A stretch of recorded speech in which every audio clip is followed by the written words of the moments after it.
My name is Sarah, and I'm here to talk to all of you about art today. I am an artist, and more recently I became an art educator. So when I think when I came into art education, a lot of people always ask me, why art?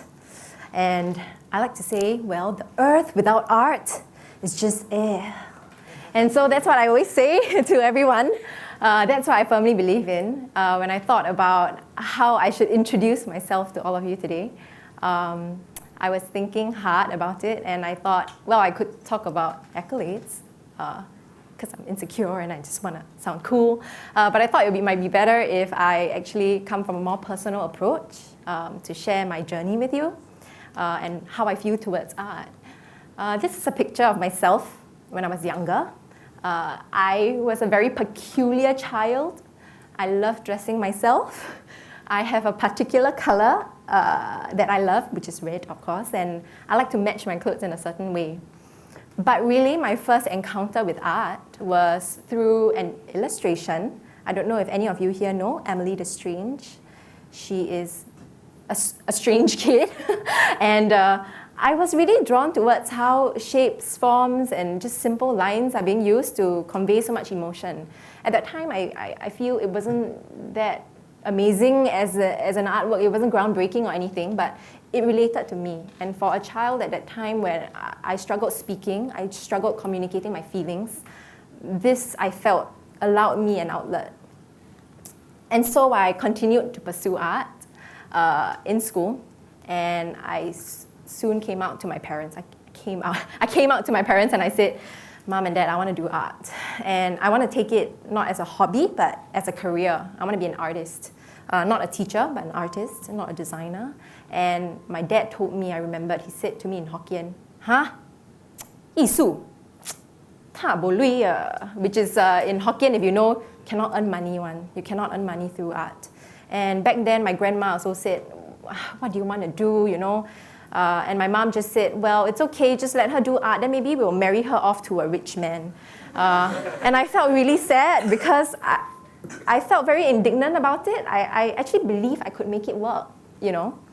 So it was a really trying period, I remember, in Sec 4, because when I was secondary 3, I had to make the choice for subject combination. Back then, you can only choose art or math. So you either go into the math class or you go to the art class. If you go to the art class, you're in the C class, which is like the lower end. And it's like the naughty class. And so at that point of time, there was a lot of uncertainty. I decided to go ahead with it, take it secretly without my parents knowing. But there came a time anyway that I had to let them know, and they had to come to accept it. So those 5 years, I think there were about 5 to 8 years, that was really difficult because the vision and the future ahead was really blurry. And I didn't know what I was doing. As a student, you can't earn money from art. And at that point, I think when I was in JC, my dad decided to cut off all financial help. So my college fees I had to pay for myself, and my allowance, like day-to-day recess, books, I had to find a way to make it work. But I think on hindsight, that is the best thing my dad has ever done for me. David Bales, at that point I was reading a book, I remember David mentioned in his book Art and Fear, he talked about how uncertainty is actually very important. And when you embrace it, it actually really helps. I think this is not just for creatives, but it's for people in general. So then I decided, okay, so now I want to do art. It's uncertain. I'm going to embrace it. Yes. And I thought, what's next? So I did what any student then would do. We Googled. Okay? Back then it was Yahoo, not Google. So I went on Yahoo and I said, I typed in how to be a great artist. And then there was like pictures of Picasso, there was Van Gogh, and then there was like some like FAQ website, and then there was some not related websites, and then I saw some pictures of beautiful structures, and I thought to myself, wow, you know, back then I haven't really been overseas, and I thought, wow, maybe that's the way to go. I got to get out of Singapore, you know, like be a cool artist in like New York or in London. And so I decided that what is going to be the end point for me was to have my works in these museums. Not because the curators there are great, not because it is prestigious or anything, but back then, because I was really naive, I felt that this was what's going to secure my future. This is what's going to make me who I want to be. So I did what any normal person would do. I fixated on one thing. And then I told myself I'm going to work towards that. So in case some of you don't know, this is Tate Modern. It's a contemporary museum in London. And I don't want to think of myself as being psychotic, but I can be sometimes. So that is a picture of my artwork on the structure. And it says Retrospective by Choo. So if you come to my studio, actually, which my students do sometimes, they laugh at me because I would have this mood board where I would paste all my goals and dreams. I believe in that. You need to visualize it. So I had this on the wall. I was like, okay, this is the way. I'm going to work really hard. And so I decided I'm going to create a 5-year plan because I overheard my teachers talking about it, but I didn't know what it was. And so I created 3 columns. One, personal. One, art practice, and the other one, finance. Very organized. So personal. Dye my hair brown and go to school. Wear slippers to school without getting caught. Get a tattoo. And then in art, the art column, it was, of course, all my dreams, like where I want to go. And of course, next to it was finances. And I realized that that's going to take a lot of money if I want to go to university overseas. So I realized then and there that I had to get a job to save money. This is, of course, not in Singapore, but I thought it's a pretty structure. So I decided to get a job in F&B because that's the only place where they would hire young people, like younger people. And I worked at McDonald's. I've worked at, if some of you now still go to Far East Plaza, there is Future State, the fashion brand there. I've worked at that shop. I've worked as a manicurist. I've worked in Chinatown pouring tea. So I saved quite a bit of money. And I think by then I was in past junior college, after NTU, or maybe before NTU, and I got a sufficient amount of money to start making works. And all these time, I think that the beauty about F&B industry is you get to observe people, you understand what service is about, you see how people interact with one another. And for me, someone who didn't like to talk very much then, I would just keep watching. I do my work, I get my money, and I just watch people. And that really, I think, fed and led into my practice. Things were getting more and more difficult because I don't come back home so often. I'm working. My dad saw how I was so insistent on doing art, and that made him, I think, a little bit more angry. He was like, no, why is she not giving up yet? So he refused to talk to me. I would say for a good 3 to 5 years, we didn't talk to one another at all. We avoided each other, and I think at some point, while making my own pieces and reflecting, I felt that it was time to confront this. It's time I have to do something about it. So I thought, if I can't talk to him, I'm going to make him look at me. And so I said, Dad, I need to do a project. He's like, what project? I said, I just need to take a picture of you, very fast one, like 10 minutes. He's like, So I sat him there, and I said, just be still, right? I'm just going to do stuff. Just do your thing. And then he's like, okay. So I took out my paintbrush, and I told him what to wear, and then I started painting onto his face. And it, of course, lasted more than 10 minutes. It was about 20 minutes, but I gave him a glass of wine, so he was okay after that. We didn't look at each other. I don't think our eyes actually really connected, but there were moments where there was a connection, and I felt like I got him back, and I felt also that he knew I was back. His daughter was back. And it was a short 20-minute picture, but it really played a part in mending our relationship. And that's when I saw the beauty of art, what art can do. It's funny because my collectors who get this work, right, they have it on their wall and they're like, oh wow, this is very interesting, the concept, like the color and social alienation. And I'm like, yes, but actually behind that is a more personal story. I thought, and I realized how this is working really well. This is really working very well. This whole kind of process focus and process-driven art making. I thought that because at that time I felt things were so difficult at home, it's time I push it. How about introducing someone else? So I decided to do a portrait of my parents.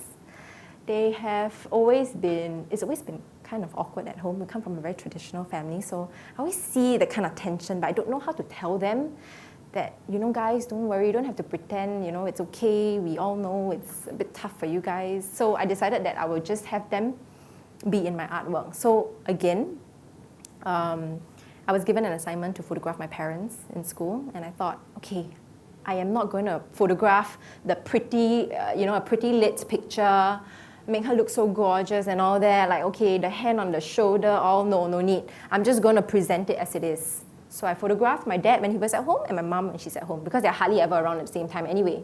And then I composited it, and I think it was like 7 years into my practice before I made this piece. And so after I created this piece, I realized that it is, I still remember 3 a.m. I was printing in the lab, and I told myself, this is the direction that I want to go. Like, art can change people. It can change the way we think about things. It has impacted me, helped me find myself, but at the same time now I'm seeing how it can reach out to others. So I realized art doesn't solve problems. It doesn't at all, but it definitely makes us very aware of situations or issues, I would say. I decided, okay, never say die. So I got some money left, right, in my bank account, because school fees not that expensive then anyway. I decided that I need to take this further. If I want people to be a part of it, I want to immerse someone inside. I need to make it like bigger, okay, Singaporean style. Go big or go home, yeah. So I decided to go big. I wanted it to be immersive. I decided that it would be ideal if it is a 320-degree projection with 7 family members, all my family members. I want to involve my grandma, I want to involve my uncle, I want to involve my young niece, and I would just record them. So it's actually a video piece, and it's shown at the Singapore Art Museum now. So they're actually kind of doing routines. They are engaging in daily routines, very mundane routines, like drinking tea, looking at the musical box, sewing, my grandmother's sewing. And at the 60th second, everybody stops what they're doing and they just look at one another, and it's just silence. So that moment is where people come together, when they let go of the distractions in everyday life. I remembered it was really hard to make, because financially it cost me, back then it was $12,000 when I worked out the budget. And as for a uni student who is not drawing any money and then not getting anything, it was difficult to cough up that amount of money. But I think what art taught me was also perseverance and sticking to what you believe in. You follow your gut. So I did that, and I was really lucky and fortunate, because this work actually allowed me to, it actually got me a scholarship. So it got me a scholarship and a photo prize. Don't ask me why photo prize. It's like a video, but it was, yeah, I got a photo prize. And so not only did I recuperate all the costs, I was able to have a large sum of money to then pursue my education overseas. I think it was a total about, scholarship was like 20K, and then the scholarship was 20K, and then the prize was 30K or something. So I thought, okay, this is my chance. I need to go, I need to leave soon. So I said, okay, because remember, my first museum on my wall was Tate Modern, right, in London. So now I'm like, no choice, I have to go to London, because that's where the museum is. So then I was still a little bit, okay, so I tend to be very fixated on what I want to do. So I was fixated, I want to do that. So I just decided, okay, I'm going to go to UCL, like Slade School of Art. So I went for the interview, got shortlisted, and I flew over for a second round of interview, finally got in, and I remembered immediately after my degree, I went to do my master's in London. So going to Slade was challenging and trying, because everything is so different. Imagine I'm like a noob, right? Like I don't even really venture out, because I'm spending all my time doing artwork. My friends all call me an art nerd. Then they just cannot believe that I'm actually finally going to London. And when I got there, what was so mind-blowing is I keep talking about alienation, right, and isolation in my works.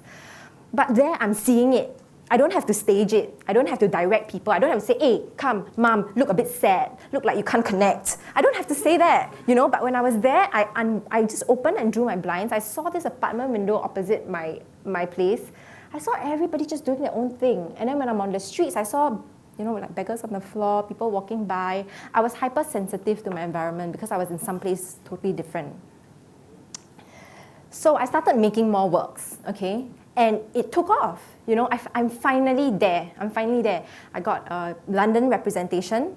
I went to France. I had a representation in Paris. I had representation in China. I was flying so often that I hardly had time to do my masters properly because I was going everywhere. I was trying to be all and everywhere at one time. I started creating works across countries. My installations became bigger, much larger, more immersive. I was able to support that. And I realized as I was making and creating and showing and going for openings, at some point, I felt like all the color was being drained. I never actually really talked about this until today because I don't know if I am ready to talk about it then, but I think I am now. My mom always told me this, and I always brush it off because I was like, you don't support me in art, right? Okay, I don't listen. But she makes sense. She said to me, the higher you climb, girl, the harder you fall. So you better not climb so high. Hurry up, get married. But when I was in London the second year, I felt this. I really felt this because I was showing everywhere, but I realized that some nights at the end of the openings, I don't know how many of you here are in the creative scene or creative sector, when you're around a lot of people and then you mingle and then at night you're alone at home, everybody is gone. It's like the crashing waves retreating, right, for calmer cerulean blue, and everything is just quiet. And I felt empty. I felt very, very empty. I think it might also be because I lost my identity. I was an artist then. Art allowed me to find myself. Art allowed me to convey my feelings. Art allowed me to speak to people. But that was it. I was just Sarah the artist. So if I was not the artist, then how? I'm nobody. That was how I felt. And I think this also happens because I think when you fall, right, like an iceberg, when you fall, right, you need to have layers to cushion, So, for example, if I'm an artist, right, and I fall, I cannot just be an artist. Because if that's it, I don't have the support of family, friends, or any other thing. I don't find meaning in anything else. I'm dead, There's nothing else. And I realized that was it. So I had to find something else because I cannot just do that. This is not enough. Doing art on my own is not enough for me at that point. And I think that was about 4 years ago, when I decided to become an art educator. I realized that I enjoy talking to students. I enjoy it when I'm able to help students see certain things. I remember my first student that I encountered was in Sengkang Secondary School. It's this boy, of course I'm not going to name his name, but he's like, hey, Choo. He likes to call me Choo, which I really don't like. He likes to call me Choo, and he's the most rebellious boy in my class. But anyway, long story short, what happened was at the end of the whole semester with him, he grew from this boy who couldn't draw, who refused to draw, refused to pick up a pencil, to a boy who got an A2 for his art. I don't think it's me, but I think it is through conversations. We were having conversations. I wasn't his direct teacher. We were having conversations, and I felt like I helped someone. And for me, that is so important because art is no longer it anymore. It is how I can then take that art and plant a seed in someone and have that someone bring it further. So right now I'm teaching at Nanyang Girls High School. The following slides are actually images from my students and reflections from my students. So I realized that teaching in schools, interacting with students, allowed me to talk to them about more current issues. They talk to me about how they're concerned about originality. They say, Miss Choo, I'm very scared because now nothing is original anymore, And we have dialogues, we have sessions, we critique one another's work. And I actually find that has sustained my practice because at times where I feel so burnt out, they're the ones who inspire me because I look through their sketchbooks, I look at their reflections, I see the passion in them. We talk about chance, intentions. We also talk about embracing failure. I think in many schools nowadays, many students, or rather youths, there's this fear of failure. Because there's so much expectation, you need to do so many things. It's like it's almost like a one-way street, you know, it's like you can't fail, and they feel that. And so I realized that it's very different from when I was a student, and I think this is interesting, being able to have a conversation about that. We talk about things that are a little bit more intimate, about sentiment and sentimentality. So they start writing poems. We start talking about what it is to do performance art.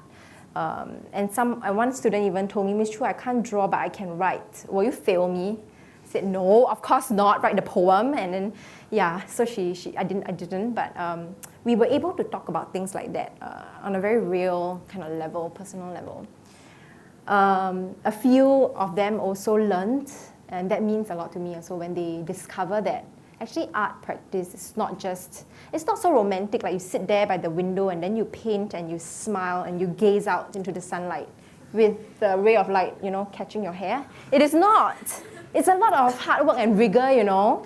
You don't see us unglam on the floor, stretching our canvas, then our shirt tear there, very weird.